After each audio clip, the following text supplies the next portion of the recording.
गरीबों का लॉकडाउन। ये कहानी एक गरीब मजदूर आदमी भोला की है जो अपने पूरे परिवार को लेकर काम की तलाश में गांव से शहर आ गया। उसका पूरा परिवार हर रोज मेहनत मजदूरी करके अपना पेट पालता था और दिन का गुजारा करता था। वो हर रोज मेहनत करके कमाने वाले लोग थे। जब तक वो रास्तों पर निकलकर कुछ ना कुछ काम ना करे तब तक उन्हें खाना नहीं मिलता था। बड़े ही मुश्किल से उन्हें खाना मिलता था और उनके दिन कट रहे थे। तो ऐसे ही एक दिन क्या हुआ, वो परिवार दिन भर मेहनत मजदूरी करके रात को फुटपाथ पर बनाई झुग्गी में सो गया और दूसरे दिन जब वो रोज की तरह काम पर निकल रहे थे तो उन्हें पूरी सड़क सुनसान दिखती है।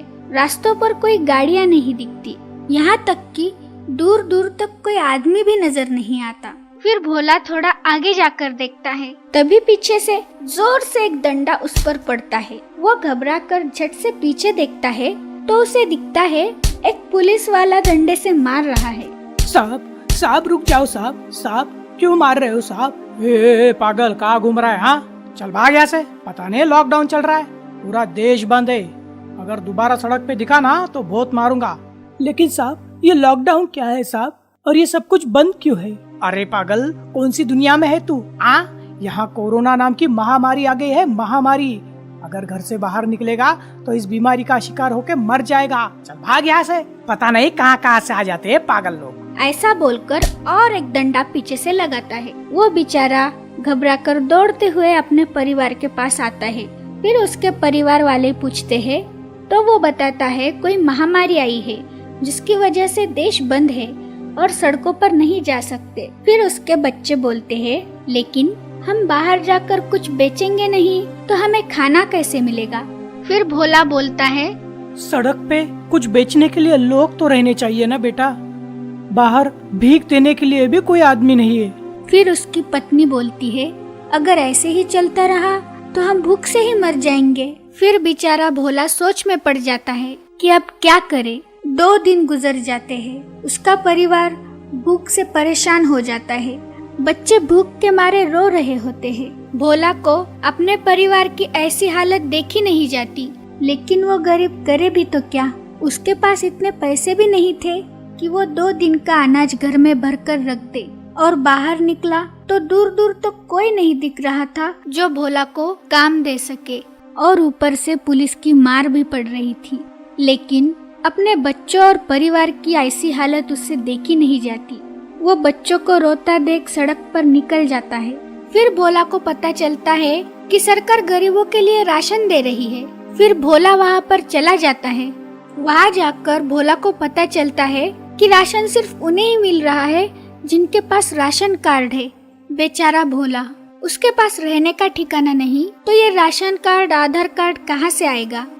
फिर भोला मायूस होकर वहाँ से निकल जाता है। फिर उसे पता चलता है किसी सरकारी स्कूल में गरीबों के लिए खाने का इंतजाम किया गया है। वो जैसे तैसे वहाँ पर पहुँच जाता है। वहाँ जाकर उसे पता चलता है कि वहाँ बहुत बड़ी लाइन है। लोग अपने हाथों में डिब्बे थैलियाँ लेकर कड़ी धूप में बहुत देर से वहाँ पे खड़े थे। वो भी वहाँ उनके पीछे जाकर खड़ा हो जाता है। खाने की लाइन इतनी लंबी थी कि उसका नंबर आते आते 5-6 घंटे का समय वहाँ उसे लग जाता है।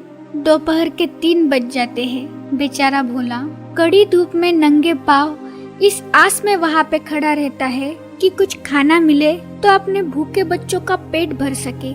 जब उसका नंबर आता है तो उसे पता चलता है कि लोगों की तादाद इतनी थी कि उसका नंबर आते आते खाना ही खत्म हो गया। बेचारे का दिल बैठ जाता है। वो मायूस होकर खाली हाथ अपने परिवार के पास लौट जाता है। सड़क से जाते जाते फिर पुलिस उसे पकड़ लेती है और कहती है ए पागल, तुझे एक बार बोला तो समझ में नहीं आता क्या? सड़क पर क्यों घूम रहा है? भोला रोते हुए पुलिस से बोलता है साहब आप एक काम करो, इससे अच्छा तो आप मुझे मार ही डालो साहब। मेरा परिवार 2-3 दिन से भूखा है साहब। मेरे बच्चे भूख से तड़प रहे हैं। हमारे पास खाने के लिए तो छोड़ो, कल से पीने के लिए पानी तक नहीं है साहब। ये महामारी हमें मारेगी या नहीं पता नहीं, पर हाँ ये भूख हमें जरूर मार देगी साहब। मैं अपने परिवार को भूख से मरते नहीं देख सकता साहब। इससे अच्छा तो आप मुझे मार ही डालो साहब। ऐसा बोलकर जोर जोर से रोने लगता है।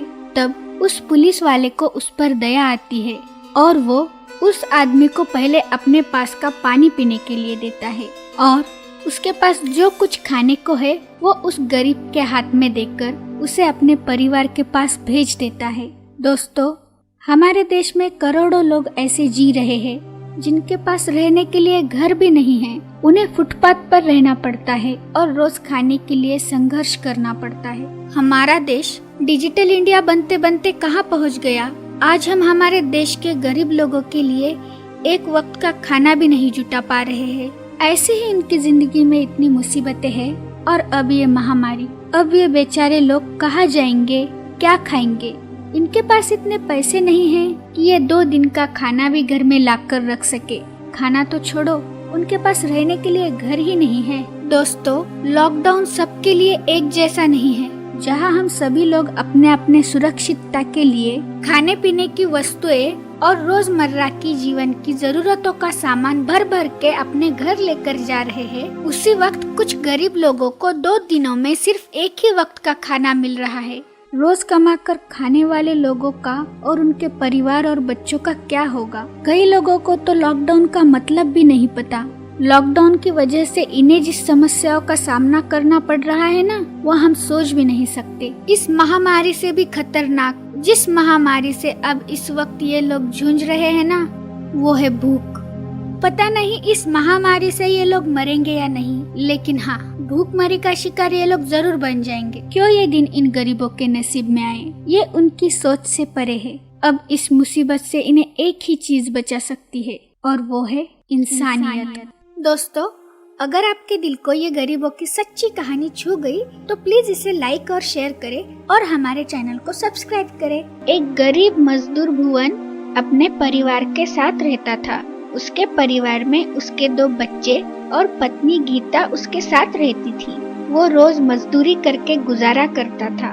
वो पढ़ा लिखा नहीं था, इसलिए उसे मजदूरी के अलावा और कोई काम भी नहीं मिलता था और उसे हर रोज काम ढूंढना पड़ता था। इस महंगाई के जमाने में वो अपने परिवार का गुजारा कर सके, ये उसके लिए एक चुनौती थी। इसीलिए कभी उसे काम न मिले तो उन पर भूखे पेट सोने की नौबत आ जाती थी। लेकिन फिर भुवन और उसकी पत्नी गीता दोनों भूखे पेट रह के अपने बच्चों को भरपेट खाना देते थे और हर रोज उन्हें अपने परिवार की चिंता लगी रहती थी कि आज कैसे भी 2 पैसे कमाकर अपने परिवार को भरपेट खाना मिले। इसी संघर्ष में उसके दिन गुजर रहे थे। एक दिन सुबह भुवन जब काम की खोज में निकल रहा होता है, तभी उसका छोटा बेटा अपनी माँ से बोलता है, माँ, मुझे बहुत भूख लगी है, कुछ खाने को दो ना। गीता बोलती है, थोड़ी देर रुक जाओ बेटा, मैं कुछ बनाती हूँ। और भुवन से जाकर बोलती है, अभी मैंने कुछ भी नहीं बनाया क्योंकि घर का सारा अनाज खत्म हो गया। आप आज कुछ ना कुछ लेकर आइए, नहीं तो बच्चों को भूखा ही सोना पड़ेगा। और भुवन बोलता है, ठीक है।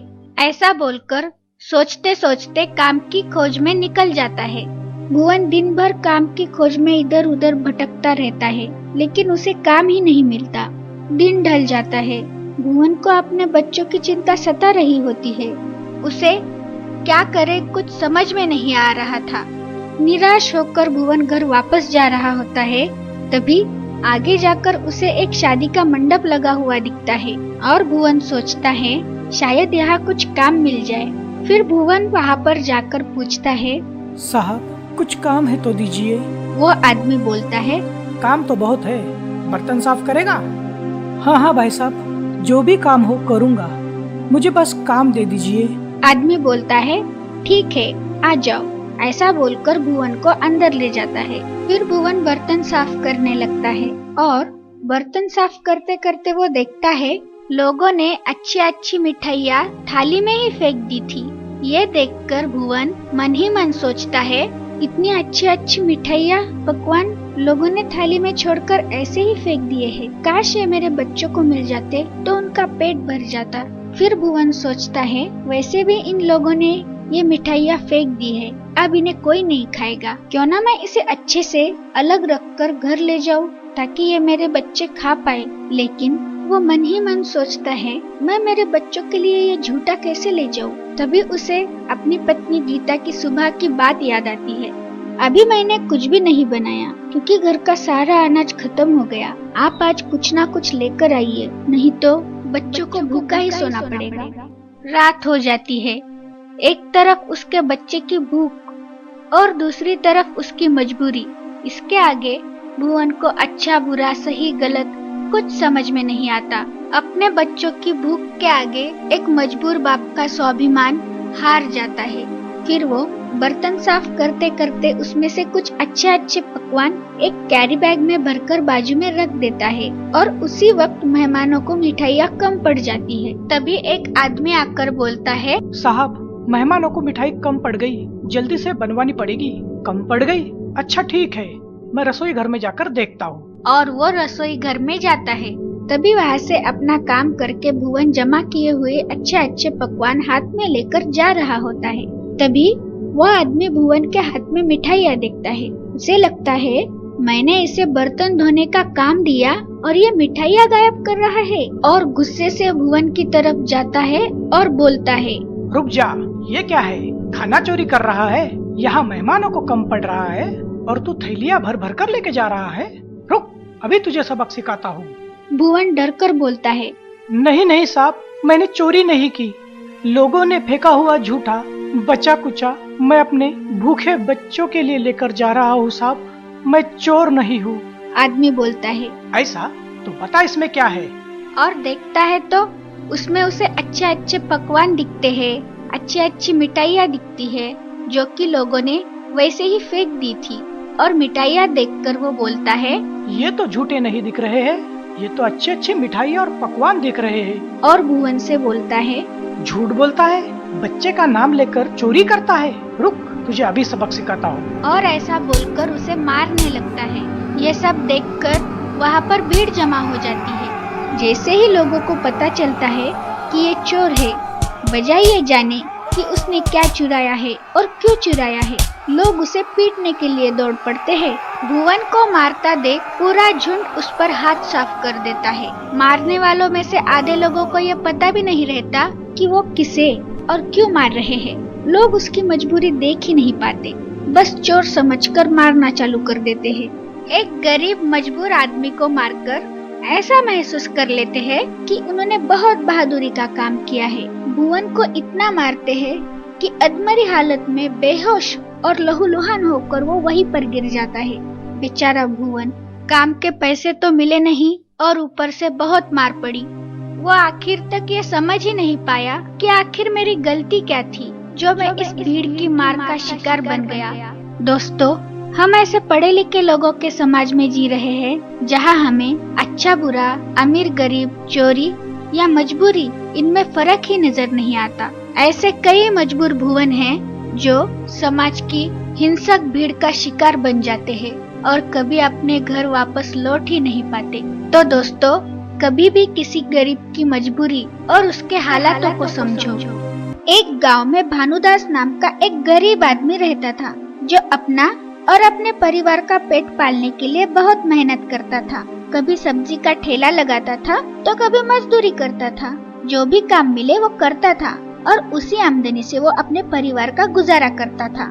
जिस दिन भानुदास को काम नहीं मिला, उस दिन उसका परिवार भूखा ही रहता था। वो इतनी आमदनी नहीं जुटा पाता था कि उसके परिवार की हर जरूरतें पूरी करे, पर मेहनत करने की उसकी नीयत रहती थी। एक दिन भानुदास का बेटा उसके साथ बाजार गया था तो उसकी नजर एक साइकिल पे गई।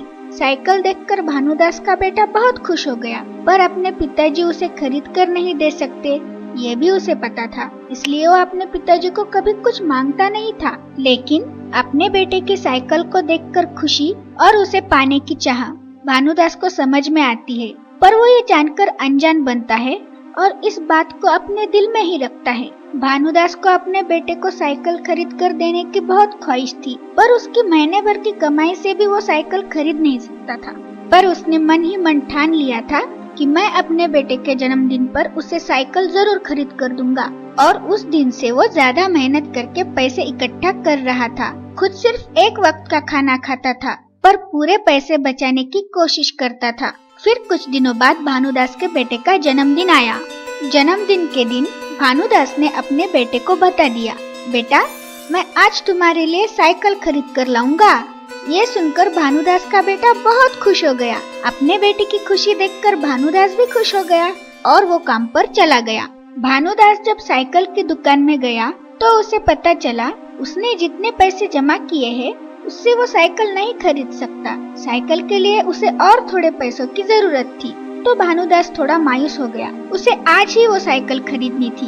फिर भानुदास ने सारे पैसे की सब्जी खरीद ली और बाजार में बेचने लगा। उसने सोचा शाम तक सब्जी बेचकर आसानी से 4 पैसे ज्यादा कमा लूंगा और अपने बेटे के लिए साइकिल खरीद सकूंगा। पर किस्मत को कुछ और ही मंजूर था। कुछ देर बाद अचानक उस बाजार में भागदौड़ मच जाती है। कुछ राजनीतिक लोग भारत बंद के नारे देते हुए आते हैं। दंगा फसाद करके बाजार बंद करवा देते हैं। एक आदमी भानुदास को कहता है, ए सब्जी वाले, चल उठा तेरा बोरिया बिस्तरा और भाग यहाँ से। पता नहीं आज भारत बंद का ऐलान किया है मंत्री जी ने।